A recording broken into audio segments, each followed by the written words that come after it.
A mí me pareció que el conjunto de medidas son todas ellas muy positivas. Encuentro que son medidas que apuntan específicamente a problemas que requerían respuestas. Sin embargo, creo que la magnitud del programa, 3.700 millones de dólares, más o menos 1,2 puntos del PIB, es muy pequeño frente a lo que se avecina, que es una recesión en el corto plazo. Eso significa que el actual gobierno tiene que enfrentar un ajuste fiscal, en mi opinión, brutal, de 23% respecto al gasto del año pasado.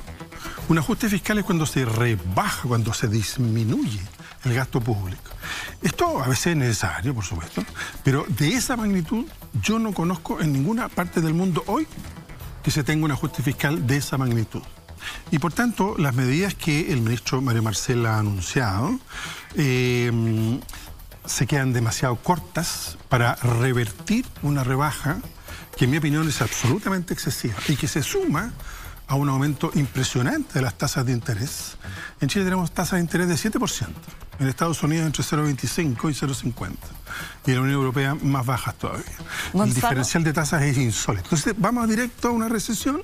Estas medidas son muy buenas, pero insuficientes. Gonzalo, en Estados Unidos, vamos a poner ese contraejemplo, el Banco Central alemán ha predicho que va a haber una recesión en el 2023 porque es posible que Estados Unidos llegue a tasas de interés de 3,5% y con eso se generaría una recesión en Estados Unidos.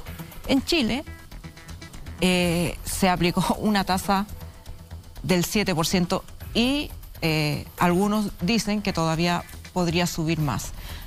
Aparentemente el ministro de Hacienda, que además viene del Banco Central con esa, digamos, impronta con la misión de controlar la inflación. Pero hay otros países donde se aplican otras fórmulas.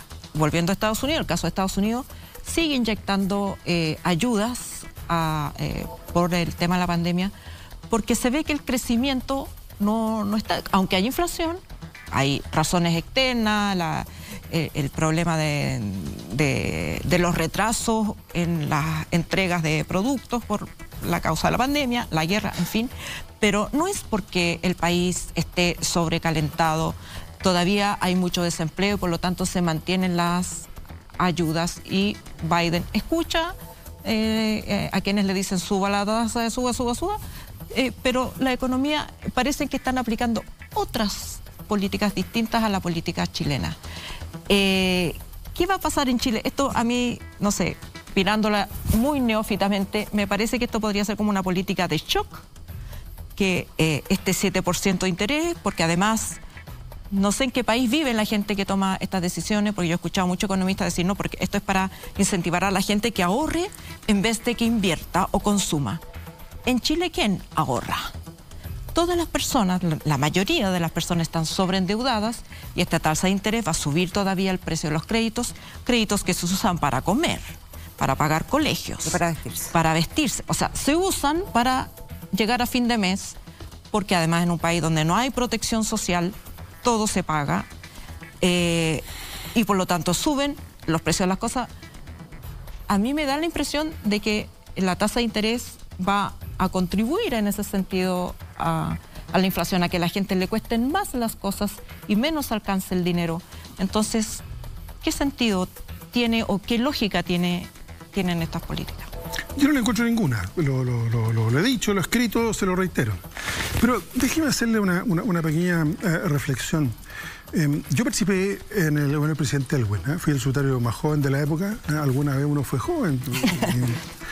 Y entonces todos éramos jóvenes. La tasa de crecimiento de ese gobierno fue de 8%, ¿no? Es el crecimiento, es el mejor récord de crecimiento que ha habido en la historia de Chile. ¿Saben ustedes cuál fue el promedio de la inflación en ese gobierno? Que desde Rolf Luders hasta Ricardo French Davis reconocen como el de mejor gestión económica. ¿Saben ustedes cuál fue el promedio de inflación de ese gobierno? 19%. Terminó con 12%.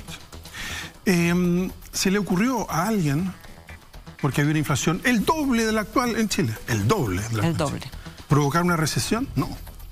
A los economistas de la época, Roberto Sala en el Banco Central, Alejandro Fox en el Ministerio de Hacienda, se les ocurrió mantener el estímulo al crecimiento, pero establecer una política de control de la inflación que básicamente implicó un acuerdo entre el gobierno y la CUT para manejar los reajustes de un modo tal que no hubiera una espiral salarios-precios. De modo tal entonces que hay otras políticas, pues no vayamos a Estados Unidos, veamos lo que se hizo acá en Chile. Entonces, yo no entiendo para nada.